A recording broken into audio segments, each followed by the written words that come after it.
Un sentiment de satisfaction. Un sentiment de satisfaction, pas de soulagement, parce que le CNT est dans son rôle. Le CNT est dans un rôle institutionnel majeur qu'il est en train d'accomplir. Donc pour nous, c'est un sentiment de satisfaction. En ce sens? En ce sens que l'adoption de cette loi nous permet, après l'adoption du Conseil des ministres, de mettre ces textes-là, ces textes dans l'ordonnancement juridique et de nous permettre de gérer la question des partis politiques de façon sereine. C'est-à-dire que cette loi qui est là depuis les recommandations des assises nationales de la refondation de 2021, et cette loi est pour le ministère de l'administration territoriale et de la décentralisation une grande difficulté. Parce qu'on lui reproche d'appliquer la loi pour délivrer des récépissés, alors que la loi était en vigueur.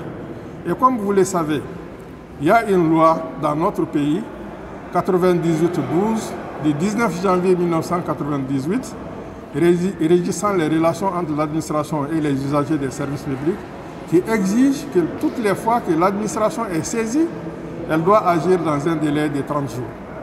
Et d'ailleurs, dans cette charte, il y avait le même délai de 30 jours. Et nous avons eu des procès que des particuliers ont gagné contre l'administration, tout simplement parce que le délai de traitement ne nous a pas permis de délivrer le récépissé dans le délai de 30 jours. Donc vous voyez que pour nous, c'était une contrainte de garder en vigueur une loi qui est source elle-même de dysfonctionnement de l'administration. Il y a dysfonctionnement de l'administration lorsque la loi est en vigueur et que l'administration ne l'applique pas ou l'applique mal. Donc on veut sortir de ça. Et c'est ce que ce vote du CNT nous permet aujourd'hui. Alors, monsieur le ministre, qu'est-ce que vous pensez par rapport à ceux qui pensent que cette loi met en cause non seulement la démocratie, mais aussi le multipartisme? Bon, je crois que vous avez entendu les débats. C'est-à-dire que c'est clair que ça n'a rien à voir. Et ce débat que nous avons entendu, qui est un débat malheureux, je précise que le multipartisme est, depuis le préambule de la Constitution, vous avez le multipartisme. Et lorsqu'on parle de la création des partis politiques, par une loi qui organise les conditions de création et les modalités de fonctionnement et de gestion des partis politiques à l'article 39, c'est cette loi qui doit dire si, oui ou non, on peut dissoudre ou on ne peut pas dissoudre un parti politique. Ça n'a rien à voir avec une disposition qui parle de multipartisme dans un article qui a trait à la révision de la Constitution. Cet article 185 qui est évoqué ne s'adresse qu'au constituant, c'est-à-dire celui qui est chargé de modifier la Constitution. La révision, vous savez que nous avons une constitution rigide qui, même lorsque vous voulez modifier un article, il faut passer par référendum.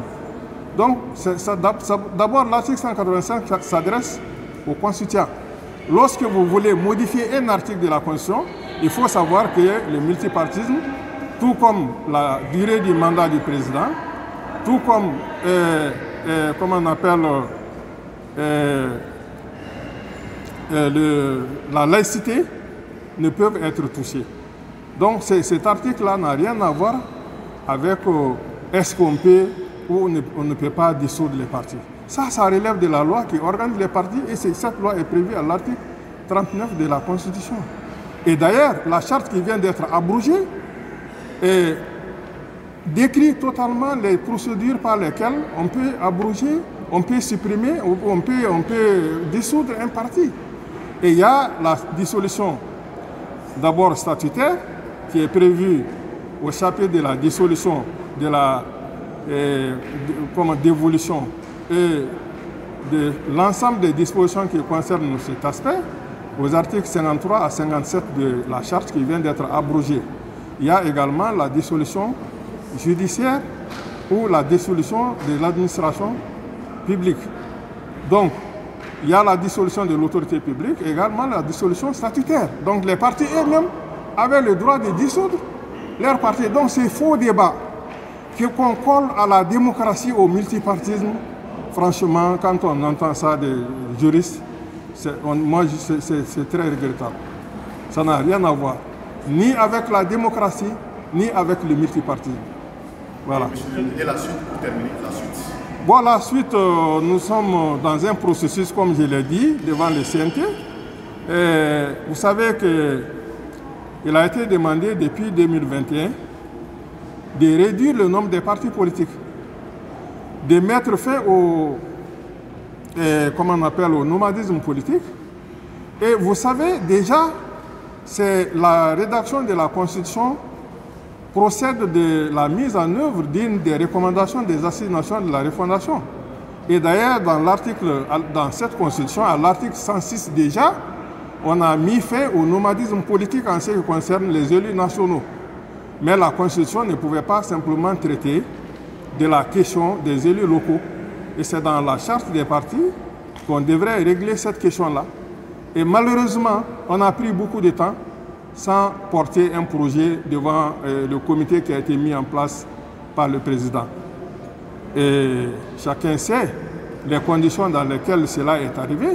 Et aujourd'hui, nous avons la responsabilité de concevoir ces textes-là avec tous les acteurs pour arriver vraiment à mettre en place un dispositif juridique de gestion des partis politiques conforme à notre option de souveraineté et aux aspirations de notre peuple.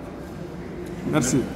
Ce projet est synonyme, l'adoption de ce projet de loi est synonyme de la dissolution de l'ensemble des partis. Mais moi, je crois avoir déjà répondu à ça. Je ne sais pas.